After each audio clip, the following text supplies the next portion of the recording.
Hello guys, kumusta? Pag-usapan naman natin ang isang lungsod ng probinsya ng Negros Oriental, ang Gihungan City. Ang Gihungan City, meron silang magandang park na tinatawag ng Gihungan Rizal Freedom Park.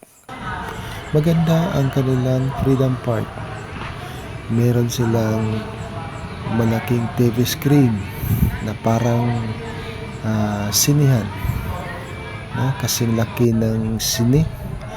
Meron din silang mga iba't ibang uri ng mga pananim na nakapagbibigay aliw sa paningin o sa mata, nakapagbibigay ng relaxation. Meron din silang koi fish sa kanilang small pond dito sa gitna ng Freedom Park. Maraming namamasyal dito, mga locals, no, parati nilang dinadayo rito dahil maganda ang lugar, maganda ang lokasyon. Bakit maganda? Dahil malapit ito sa dagat ang kanilang Freedom Park. Maraming nagre-relax. Kung umupo ka rito, parang natanggal mo na ang iyong pagod. Nakakatanggal talaga ng stress dahil malapit siya sa dagat, no? Presko ang hangin na iyong malalanghap.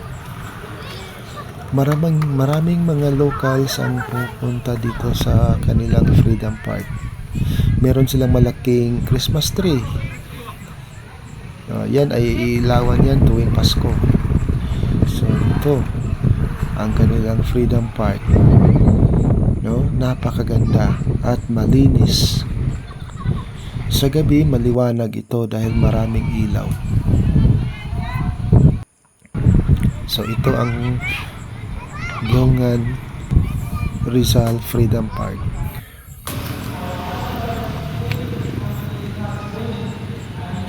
Ang Gihungan City, guys, way back 2012, nakaranas ito ng matinding sakuna na dulot ng malakas na lindol o earthquake. 2012 nangyari. Maraming mga bahay ang nasira dito sa lungsod nito. Marami ring mga negosyo ang nasira dahil sa malaking pinsala na dulot ng malakas na lindol noong 2012. Maraming mga gusali ang nabiyak, maraming mga bahay ang nag-collapse, at ang kanilang highway ay nabiyak, no, hindi madaanan ang kanilang highway.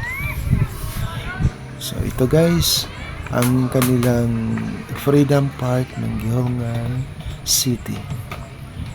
So kung meron kayong oras na pumasyal dito, subukan yung mamasyal dito sa kanilang Freedom Park. Napakaganda at mahangin at presko ang hangin na iyong malalanghap dahil nasa tabi ng dagat kanilang Freedom Park. Ang ganda ng mga koi fish. Maaaliw ka sa mga koi fish. Ito naman ang kanilang seaport ng Gihungan City. Island shipping ang nakadaong dito na barko. So mula dito sa Gihungan patungo sa Cebu Island. Ito ang kanilang mga government agency, government offices na nakahilera sa gilid ng daan. Sa likod yan ang lumang auditorium.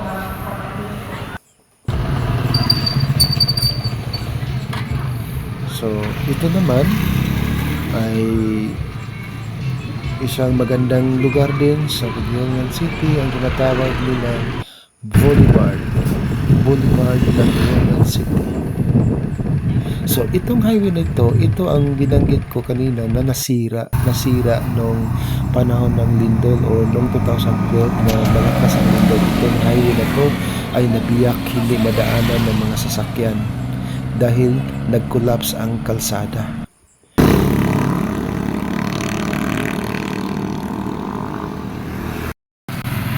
Nabiyak talaga ang daanan patungo sa Dumaguete City. Hindi madaanan. So 2012 yun. So ito ang boulevard na isa sa mga lugar na napinsala ng malakas na lindol. Ito naman ang kanilang bagong terminal ng Ceres Bus. Ito ang terminal ng Holngan City ng Ceres Bus. Lumipat na sila dito sa kanilang gusto. So marami ng mga negosyo mula nung nagkalindol, marami ng unti-unti na silang nakabangon at marami ng negosyo ang pumapasok sa kanilang lungsod. Maraming mga bangko, maraming mga iba't ibang uri ng negosyo. Ito naman ang kanilang bagong tayo na public market. Malaki ang kanilang public market ng Holngan City. Bagong tayo. So, sa ilalim dyan, merong landbank. Pinakupan ng landbank sa ilalim. Sa itaas, meron namang negosyo na umukupa sa bandang itaas ng public market. So, ang mode of transportation ng Holngan City ay motorcycle. No? Pwede masakyan ng 5 hanggang 6 na tao. So yan ang nagdadala ng mga pasahero, ang motorcycle with sidecar. Speaking of malalaking negosyo, meron silang friends na isang grocery store, meron ding Pure Gold na grocery store. So meron din silang DIY. Ang DIY ay isa ring malaking kumpanya na umiikot sa Pilipinas. So marami ng mga malalaking negosyo na pinapasok. Meron din silang Goldilocks, 7-Eleven, Chokes to Go, Angel's Burger, so Mom's, small restaurant, special fried chicken, at saka yung kilala na Krispy Kreme. So kung nagugutom kayo, meron kayong mapupuntahan dito sa Holngan City.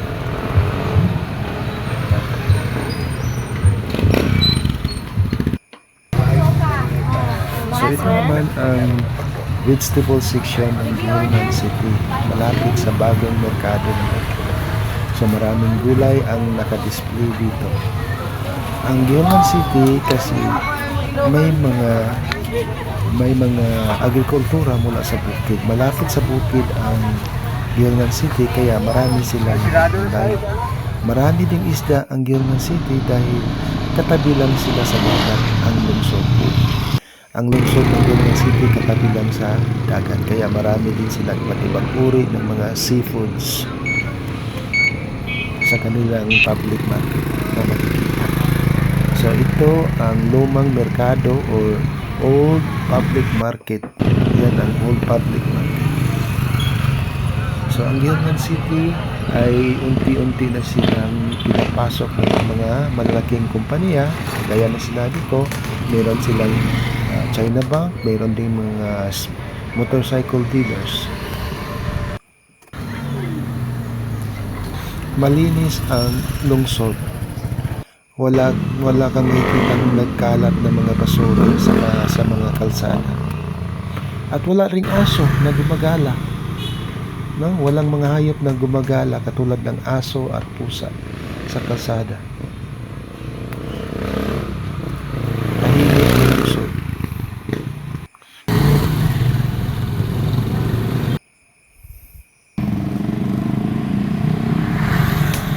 Ang Holngan City ay meron din silang BCCO na isang lending institution. At hindi lang yan, meron silang Dunganon na isa ring lending institution.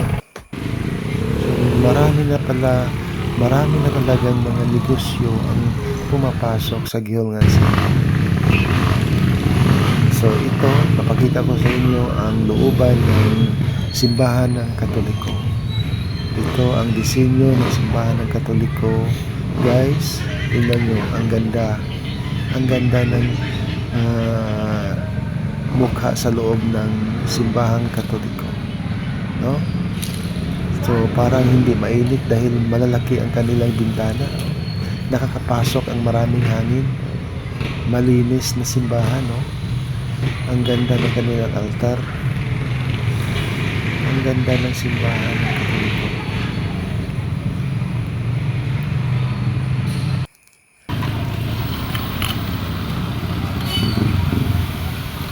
So ito ang National Highway, malapit sa downtown ng Gilman City. So ito naman ang the only university sa Gilman City, ang Negros Oriental State University. So itong paaralang ito ay malaki, maraming kurso ang ina-offer. Ito ay matatagpuan sa National Highway, no, bago ka makarating sa proper city ng Gilman City, ang Negros Oriental State University. No, meron ding napinsala dahil sa lindol ang paaralang ito, kaya nagtayo sila ng bagong bahay.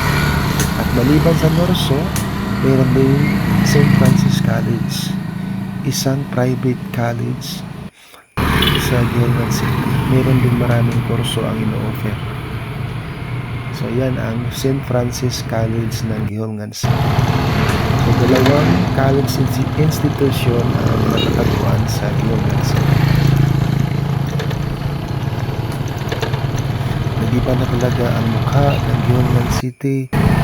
Ikumpara ko nung ako nakarating dito way back 2013, 2014.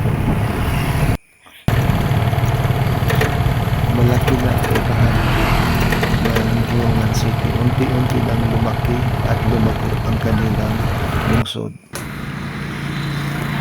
Ngayon puntahan natin ang kanilang government complex. Ang Gilman City, meron silang plano na bagong site na doon itatayo ang kanilang government offices, government buildings. Yan o. Yan ang kalsada patungo sa itaas, patungo sa government complex ng Gilman City. Halika, puntahan natin. Malapad ang kanilang kalsada. 4 lanes sa magkabila. So makikita mo dito ang City Hall, doon sa itaas, bandang itaas, at saka yan ang grandstand ng Gilman City. Malaki ang kanilang grandstand itinayo para sa kanilang sports event. Tingnan mo ang grandstand ng Gilman City. No, sa harapan ang sports event. So doon uupo ang mga gustong pumunta dyan sa grandstand. So ang laki ng kanilang grandstand. So yan, no, yan ang City Auditorium ng Gilman City. Nagtayo sila ng bagong City Auditorium. No, malaki din ang kanilang City Auditorium. So sa gitna ng daan, meron silang small garden na inilagay. Ganda. So ano kaya ang mga pananim na mamumulaklak dyan sa gitna? So kita nyo, no? Kita nyo ang kalsada, ang ganda. No? Patungo sa itaas at sa pababa. So yan guys, ang government complex. Dito ako ngayon sa bagong site ng kanilang City Hall ng Gilman City. So yan ang bagong location ng government center ng Gilman City. Yan ang auditorium. Dito naman sa bandang kanan, yan ang City Hall, bagong City Hall nila. Yan ang kanilang daan mga idol. Guys, yan ang kanilang daan patungo dito sa bagong tayo nila na City Hall. Yan ang grandstand. Yan ang auditorium, City Auditorium. Ang laki, no? Ang laki ng City Auditorium. Tapos yan ang bagong tayo ng City Hall ng Gilman City, Negros Oriental. Ang ganda ng location sa paglagay nila ng kanilang City Hall at auditorium. So maganda din ang kanilang kalsada, malaki ang kanilang kalsada. Meron silang post na ilaw, no? Wala pang ilaw diyan. So yan, maganda ang kanilang daan patungo dito sa itaas, patungo sa kanilang bagong government center ng Gilman City. Ang ganda ng location nila. Tapos malapit lang sa grandstand. lalapitan natin ang kanilang building ng Giholngan City Hall. Masdan natin ng pangmalapitan. Samahan nyo ako guys, lapitan natin ang kanilang bagong tayo na City Hall. So ito ang kanilang bagong tayo na City Hall ng Giholngan City. So lapitan natin guys, pagmasdan natin ng mabuti ang kanilang magandang City Hall ng Giholngan City. Ang ganda oh. Ang ganda pala ng kanilang bagong building ng City Hall. Sa ibaba, oh. Ang ganda oh. So malapit sa City Auditorium, malapit sa grandstand. Oh, ang ganda ng daan oh. Parang ahas. Nakakurba. So overlooking din siya sa dagat. Ang kanilang City Hall mga idol, overlooking din sa dagat. Ito ang City Hall ng Giholngan City, bagong tayo ng City Hall ng Giholngan City. So malapit na itong matapos ang kanilang building. Malapit na itong magagamit ng mga government officials. Ganda, ang laki. Oh, parang mall. Oh, ganda. Ganda ng disenyo. Tapos meron pang malawak na kalsada. Ito oh, dito sa kabila 2 lanes. Dito naman sa kabila 2 lanes, no, patungo sa ibaba at paakyat. Ang ganda ng tanawin dito sa itaas, malapit sa government center ng Giholngan City. Napakagandang view. Kita mo lahat, no? Malawak ang iyong paningin dito. No, napakalapad ang iyong pananaw dito. Parang mawala ang stress ng mga government officials kapag nakatingin sila dito sa sa harapan na magandang view. Very beautiful view. So yan guys ang kanilang location dito sa bagong tayo nila na City Hall sa Giholngan City.